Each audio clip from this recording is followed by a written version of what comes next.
On with the questions for this week. Ask Bill. This is a very interesting question, and I think I might need a little bit of help on this one because this goes outside the realms of what I've been doing with my life. Bill, I've been meaning to ask you. I'm afraid that when I'm an adult and have responsibility, that I will not be able to smoke weed. I'm not a pothead. I smoke about a few times a week, more in the summer. I get decent grades at a decent school. I feel like professional and family life won't allow me to blaze anymore. This is what I love about this is right up until then, right up until he says the word blaze, I'm really believing this guy, Whatever, I smoke a couple joints a week, I do well in school.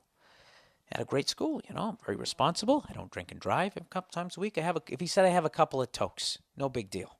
I get it, You want to watch Laverne and Shirley and eat fiddle faddle. I don't have a problem with that. But once you say blaze, that's at least, isn't that like blunt level? Because I'm not a pothead. I don't even smoke this shit. So I just picture blaze meaning that there has to be some sort of significant source of fire to get that joint going, like it's that big. Maybe I'm wrong because I'm a booze hound. So anyways, he goes, do you think this is true? Do you know anyone your age or older who do smoke? Decent grades at a decent school. Okay. Do you know anyone your age or older who do smoke? All right. This is my feelings on weed. I don't think it's that bad. Especially nowadays, we can get like a vaporizer. Check that out.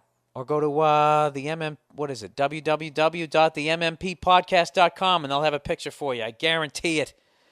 A vaporizer is basically you put the weed in there, you light it on fire or whatever the fuck you do, and it basically filters out everything except what gets you high. Now, that has to be way more healthier than sitting down and finishing a six-pack, isn't it?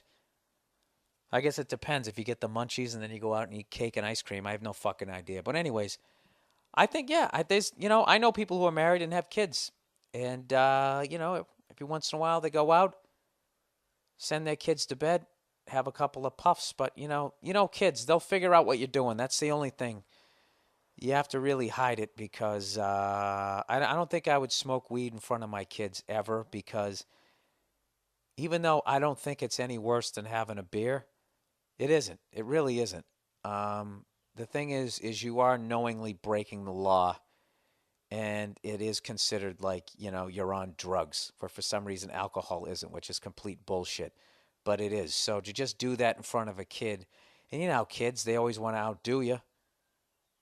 They see you drinking a six-pack, they're going to try to go for, at least 8 to 12. I don't know. So I would just be worried. This is with no psychology background or any of that shit. I would just think if your kid saw you smoking weed, that he would be smoking weed by at least 7th or 8th grade, maybe 10th if he was a fucking nerd at that point. But, and then I don't think it would be that big a leap to coke. I really wouldn't. Now, I know potheads, this is like a fucking big thing with you guys. Well, it's just bullshit. It's just bullshit. There's no proof that it's a fucking gateway drug. Really?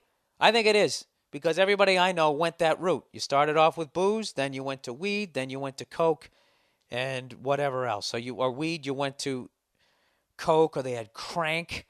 Anybody remember that shit? Or whatever else you did. Took pills, whatever you did. You're just like, whatever, acid. But you always went weed first. I mean, as far as I know, that's how people who I didn't hang out with in high school did it. Look at me, still being a fucking friend, not throwing anybody under the bus.